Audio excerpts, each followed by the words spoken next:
नमस्ते, थर्ड आई में आपका स्वागत है। आज हम लोग 8 साल बेमिसाल की बात कर लें। मोदी सरकार को 8 साल हो गए। आज आपने सारे पेपर, जो भी न्यूज़पेपर आ रहे हैं, फुल पेज ऐड निकला है। ये आप देख ही रहे होंगे, हिंदी अंग्रेजी कोई भी पेपर देखिए, सब में फुल पेज ऐड है। देश ने है ठाना, हर योजना का लाभ 100% हकदारों तक है पहुंचाना, इत्यादि इत्यादि। 8 साल सेवा, सुशासन, गरीब कल्याण, ये सब बातें सारे पेपरों में एक फुल पेज ऐड के साथ हैं। और फिर नीचे आप खुद ही ऐड देख लेंगे, मैं उसको रिपीट नहीं कर रहा हूँ कि वो क्या क्या इस 8 साल में हुआ। 5 लाख लोग शौच मुक्त गांव हुए, 2.5 करोड़ लोगों को बिजली कनेक्शन मिला, इत्यादि इत्यादि, इस तरह की रोजमर्रा की बातें। देखिए, 2 चीजें हैं। जब आप 8 साल में आप खुद ही कह रहे हैं लेखा जोखा है और मैंने ऐसे कर रहा हूं, तो मुझे लगता है कि काम भी 2 तरह के होते हैं। किसी भी, मतलब कोई भी गवर्नेंस का काम हो, देश की सरकार हो, कोई कंपनी हो, घर हो, एक काम ऐसे होते हैं जो स्थायी प्रभाव रहता है, जिनका लॉन्ग टर्म, मतलब वो आपने किया, उससे दिशा बदलती है, इत्यादि। एक काम होते हैं जो रोजमर्रा के होते हैं। और आपको समझाने के लिए जैसे मैं बोल दूं कि एक जैसे इंपॉर्टेंट काम है, आवश्यक है, और एक अर्जेंट काम होता है, तुरंत। बच्चों को पढ़ा के आपको अच्छा बनाना है, इंपॉर्टेंट है। पढ़ाने बैठे हैं, वहाँ पे कहीं से चाकू से, ब्लेड से हाथ कट गया, तो वो पढ़ाई लिखाई छोड़ के पहले आपको उस हाथ की तीमारदारी करनी होगी, बैंडेज लगाना होगा। तो वो एकदम से इंपॉर्टेंट पीछे चला गया, अर्जेंट आ गया। तो ये चीज़ें भी आप जरा समझ लीजिए कि स्थायी काम, रोजमर्रा के काम अर्जेंट हैं कि इंपॉर्टेंट हैं, ये भी समझना होगा। क्योंकि जब आप इवेंट करने लगते हैं तो आप हरदम अर्जेंट कामों को ज़्यादा वो करते हैं, इंपॉर्टेंट काम की बहुत अहमियत नहीं रह जाती है। मैं आज इसलिए, क्योंकि तब ये 8 साल बेमिसाल को थोड़ा समझना आसान हो जाएगा हम सबको कि हम लोग कहाँ पहुँचे और उसको क्या हमें मिला इस 8 साल में। ये हम मान रहे हैं कि मान लीजिए 70 साल कोई काम नहीं हुआ, नेहरू ने बहुत ख़राब किया, लेकिन जैसे मैंने देखा है, मैं अभी क्या कर रहा हूँ, मैं आपके साथ शेयर कर रहा हूँ जो सारे प्रधानमंत्रियों के 3 बड़े अचीवमेंट जो मेरी नज़र में, हो सकता है उसके अलावा भी हो, और एक ऐसी चीज़ जो मुझे ऐसा लगता है जो उनका खराब वाला पार्ट था, जिसकी वजह से उनका जो पूरा करियर है उसमें जो मुझे लगा कि नहीं, ये चीज़ एक ऐसी थी जो उनके पॉइंट्स काटती है एक तरह से। तो सबका करेंगे। कुछ लोग, हमारे कुछ प्रधानमंत्री बहुत कम समय के लिए रहे हैं, मोरारजी देसाई साहब, चरण सिंह साहब, वीपी सिंह साहब, देवे गौड़ा साहब, चंद्रशेखर साहब, IK गुजराल साहब। इनकी प्रधानमंत्रित्व काल बहुत छोटा रहा है, तो इसलिए उस पर एक पासिंग रेफरेंस की बात हो सकती है, लेकिन मूल रूप से जिन लोगों को पूरा टाइम मिला अपनी बात करने का, तो शुरू नेहरू से करते हैं। मेरे हिसाब से नेहरू का जो सबसे बड़ा, 3 अचीवमेंट में जो सबसे बड़ा अचीवमेंट, पब्लिक सेक्टर आत्मनिर्भर होने के लिए जो जिस तरह का जाल बिछाया, जिस तरह से कंसीव किया, चाहे वो भेल हो, चाहे वो सेल हो, चाहे वो BML हो, वो पूरा एक देश में उन्होंने इसको फैलाया, वो एक अचीवमेंट। दूसरा, शिक्षा और रिसर्च के क्षेत्र में IIT, IIM, AIIMS, even creativity में नेशनल स्कूल ऑफ ड्रामा, एक नेशनल स्कूल ऑफ ड्रामा जो उनका बना हुआ है, उसके बाद आज तक दूसरा नहीं बन पाया है। तीसरा, फॉरेन या इंटरनेशनल लेवल पे जो नॉन अलाइंड मूवमेंट का जो उन्होंने NAM की स्थापना की और जिसकी लीडरशिप हिंदुस्तान के पास बहुत दिनों तक रही, तो मुझे ऐसा लगता है कि ये 3 काम उनके आउटस्टैंडिंग हैं। हो सकता है इसके अलावा भी हो आपकी नज़र में, और हैं भी, लेकिन मुझे 3 ही चुनने हैं, मैं 3 ही की बात कर रहा हूँ। लेकिन क्या चीज़, जैसे होता है ना कि पूरे उसमें जो इस प्रोफाइल में कहीं धब्बा लगाती है, मार्क्स कम करती है, वो 1962 का चीन युद्ध, जहाँ पे हिंदुस्तान की हार हुई थी, तो ये उनका वो वाला पार्ट है। अब जरा शास्त्री जी की बात कर लें, क्योंकि शास्त्री जी का हालांकि टेन्योर बहुत छोटा था, लेकिन फिर भी मैं शास्त्री जी की बात इसलिए कर रहा हूँ कि वो एक कंट्रीब्यूटी में, एक तो पहले से मंत्री थे, उनके बहुत से अचीवमेंट थे, वो जब आए तो बहुत सी चीज़ें उन्होंने की, लेकिन एक सेल्फ रिलायंट इंडिया का, खास करके फूड वाले में जो उन्होंने शुरू किया, हरित क्रांति होते होते इंदिरा गांधी का समय आ गया, लेकिन जो उन्होंने शुरू किया था उसका बीज उन्होंने उस समय डाल दिया था। 1965 की पाकिस्तान के साथ वॉर, जो डिसाइसिव वॉर थी, जहां हम ठीक से जीते थे, और एक बड़ा उन्होंने काम किया था कि जो देश में एक उन्होंने जय जवान जय किसान का नारा देके देश को ये अहमियत बताने की कोशिश की थी कि देश के लिए किसान और जवान, इनकी अहमियत क्या है और ये कितने ज़रूरी हैं। जो फिर उसमें जो उनका वो पक्ष जिसको जो कमज़ोर करता है उसको, वो है ताशकंद समझौता। इंदिरा गांधी की बात कर लें, इंदिरा गांधी में हरित क्रांति को बहुत से लोग कहते हैं, लेकिन मैं हरित क्रांति, क्योंकि वो सब 19 की वजह से था, नेशनलाइजेशन और हरित क्रांति को इस तरह से हम कर सकते हैं। दूसरा उनका 1971 की वॉर, जब बांग्लादेश का उदय हुआ, बांग्लादेश बना और सिक्किम को इंडिया में मिलाया जाना। तीसरा उनका जो था वो पोखरण 1, इंडिया में एटॉमिक वाला हम लोगों ने पहली बार पोखरण 1 का टेस्ट किया, और नॉन अलाइन मूवमेंट को जिस तरह से हमने अपने को अलग रख के एक उस नेतृत्व को आगे कायम रखने की कोशिश की। लेकिन फिर वही जो उस पूरे करियर में जो उनका एक कहीं स्पॉट था, वो इमरजेंसी जो लगी, वो कहीं ना कहीं इंदिरा गांधी की उस पूरी छवि को खराब करती थी। राजीव गांधी के जो 3 सबसे बड़े मेरे हिसाब से, सूचना क्रांति, जो इंफॉर्मेशन टेक्नोलॉजी का जिस तरह का उन्होंने एक नए तरह का विजन दिया इस देश को, जहां जो आज की वजह से जहां हम एक तरह से दुनिया के लीडर हैं, तो वो कहीं ना कहीं सोच वहां थी।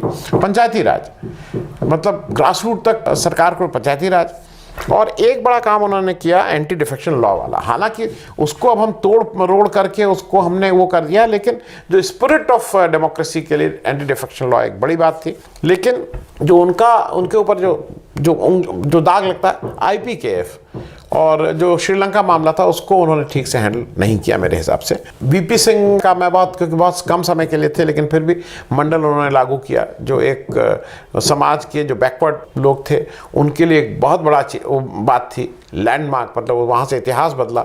लेकिन उनका जो वो पक्ष जिसको वो भूलना चाहेंगे मेरे ख्याल में, वो बोफोर्स था, क्योंकि बोफोर्स में कुछ निकला नहीं, कुछ फाइनली कुछ प्रूव नहीं हो पाया। चंद्रशेखर जी क्या बहुत छोटे समय के लिए उनका था, तो इसलिए नहीं। नरसिम्हा राव जी का मुझे जो सबसे बड़ा वो लगता है, वो ग्लोबलाइजेशन। उस समय हिंदुस्तान जो वैश्वीकरण दुनिया में हो रहा था, उसके गेट खुले और फिर हम लोग एक सीमलेस ट्रांजैक्शंस की बात होने लगी, इत्यादि इत्यादि। लेकिन जो उनके ऊपर जिसको दाग आप कह लीजिए, या जो आज तक माना जाता है, वो बाबरी मस्जिद को जो गिराया गया उनके रिजीम में, और जिस तरह से कहा गया कैसे वो सो रहे थे या नहीं सो रहे थे, इत्यादि इत्यादि। देवेगौड़ा और IK गुजराल साहब के लिए मैं कुछ ऐसा कोई nothing very important. Atal Bihari Vajpayee का जो मेरे हिसाब से सबसे बड़ा ठोस अचीवमेंट, स्थायी प्रभाव जिसका पड़ा, वो सड़क और राजमार्गों को उन्होंने एक नई दृष्टि दी देश में। सड़क को उन्होंने कहा कि नहीं, ट्रांसपोर्ट पे इससे बहुत दूरगामी प्रभाव पड़े, इसमें भी दो राय नहीं है। करगिल युद्ध, जिस तरह से हम लोगों ने एक पाकिस्तान को मुंह तोड़ जवाब दिया, वो भी है। और मैं एक चीज़ को और अटल बिहारी वाजपेयी की बड़ा अचीवमेंट मानता हूँ, जो उन्होंने पाकिस्तान से रिश्ते नॉर्मल करने की एक ईमानदार पहल और कोशिश की, चाहे वो लाहौर बस यात्रा हो, चाहे परवेज़ मुशर्रफ को इंडिया बुलाना हो। मैं उसके डिटेल्स में नहीं जा रहा हूँ, लेकिन एक ईमानदार पहल थी कि भाई ये जो एक long standing dispute with Pakistan है, उसको किसी तरह से रिजॉल्व किया जाए। लेकिन उनके पूरे उसमें जो मेरे हिसाब से जो करियर में दाग लगता है, वो गोधरा है। जब गोधरा कांड हुआ, गोधरा के जो उसके बाद रॉयट्स हुए, उसमें राजधर्म उन्होंने तो कहा था उस समय के चीफ मिनिस्टर के लिए, लेकिन राजधर्म का निर्वाह इन्होंने भी नहीं किया, क्योंकि अगर आपको लग रहा था कि वहाँ वायलेशन है, तो आपने उनको बर्खास्त क्यों नहीं किया था। खैर, अब आ जाते हैं मनमोहन सिंह का, इसलिए क्योंकि वो पॉलिटिकल से ज़्यादा एक दूसरे तरह के विजनरी थे, इकॉनमी की बात करते थे, अर्थनीति को, देश को उन्होंने एक नए तरह के रास्ते पर डाला, और हम एक डेवलप्ड नेशन की तरफ हमारी जो रफ्तार थी वो बढ़ गई। इसमें कोई राय नहीं है कि चाहे वो आधार की बात हो, चाहे वो DBT की बात हो, डायरेक्ट बेनिफिशियरी ट्रांसफ़र की बात हो, ये सब कंसीव उन्होंने किया। बहुत सी चीज़ें लागू हुई, 10 साल तक उन्होंने इस पर बहुत सी चीज़ें लागू कर ली, बहुत सी चीज़ें लागू होने वाली थी। नरेगा भी अपनी तरह का एक मतलब अद्भुत काम हुआ, और नरेगा को उस समय तो बहुत हंसी उड़ाई थी, जो बीजेपी उस समय विपक्ष में थी कि ये क्या होगा। हालांकि प्रधानमंत्री जब चुन के आए तब भी उन्होंने कहा था कि नरेगा की हंसी उड़ाई थी, लेकिन नरेगा की वजह से बहुत बचत हुई है। Right to education, right to information, right to food, ये सारे राइट्स जो हमारे थे, ये मनमोहन सिंह के ज़माने में ही वो हुआ। जो एक इनके अगेंस्ट जो चीज़ आती है, वो जो कोल स्कैम हुआ, जो बाद में पता लगा कि कोल स्कैम और जो 2G घोटाला, ये 2 स्कैम बड़े माने गए, और जिसको ये माना गया था उस समय कि ये उसको हैंडल नहीं कर पाए हैं, और इनके यहाँ करप्शन बहुत है। बाद में पता लगा कि वो तो कैग थे, उनकी एक अपनी तरह से उन्होंने कुछ बात की थी कि इतने का लॉस हुआ, इतने का नहीं हुआ, जो नोशनल थे। तो खैर, वो एक थी मनमोहन सिंह की। अब हम आ जा रहे हैं अपने प्रधानमंत्री जी नरेंद्र मोदी जी के लिए। मेरे हिसाब से जो 3-4 चीज़ें जो स्थायी रूप से इन्होंने, जिसका ये इनको बताना है, क्योंकि हमारे हिसाब से उसका उसका नुकसान हुआ है, इनके हिसाब से उसका फायदा हुआ है। उसका फायदा बताना चाहिए था, क्योंकि इन्होंने जितनी चीजें बताई हैं इसमें आप जो भी पढ़िएगा कि पहले 9 करोड़ 75 लाख हमने गैस कनेक्शन कर दिया, ठीक है, हो सकता है एक समय 2 लाख मिलते हो, अब आप 2 करोड़ दे रहे हैं, तो वो एक स्थायी चीज थी जो ऑलरेडी चल रही थी, कुछ ऐसा नया नहीं हुआ, कोई नया अचीवमेंट नहीं है।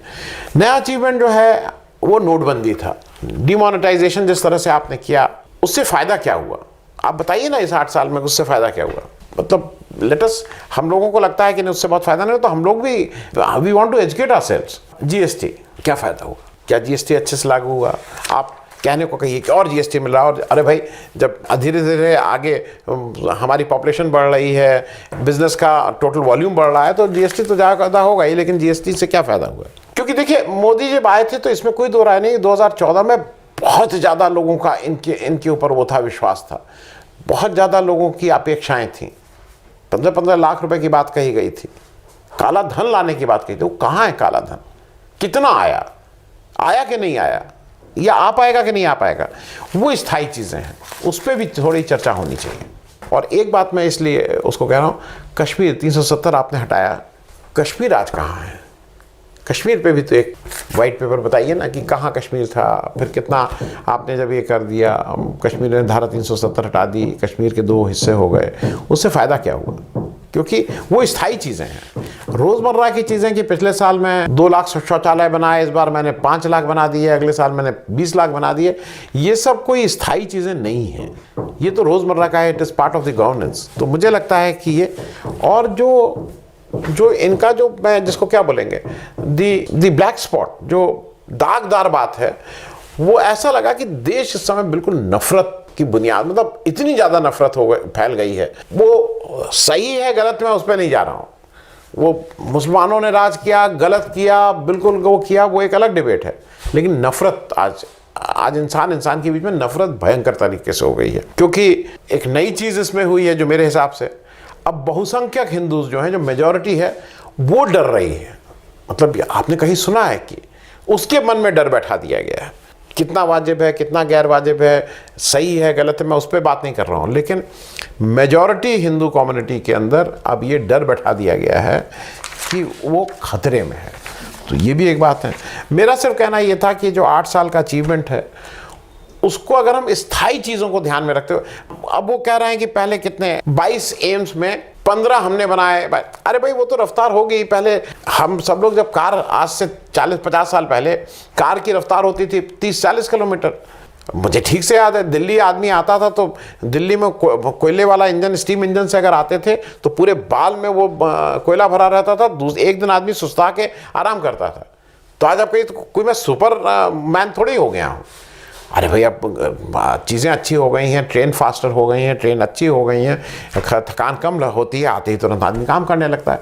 तो ये जितनी चीज़ें बताई हैं रोज़मर्रा की चीज़ें हैं, मुझे अभी भी इंतज़ार रहेगा हमारे प्रधानमंत्री जी कुछ ऐसा करें जिससे देश में एक लास्टिंग स्थायी प्रभाव हो। नोटबंदी, जीएसटी और कश्मीर का क्या स्थायी प्रभाव है, ये आप ही लोग तय करिए कि इसका स्थायी प्रभाव देश के लिए कितना अच्छा हुआ या बुरा हुआ, इसकी ये तो आप ही तय करिए। थैंक यू सो मच, धन्यवाद।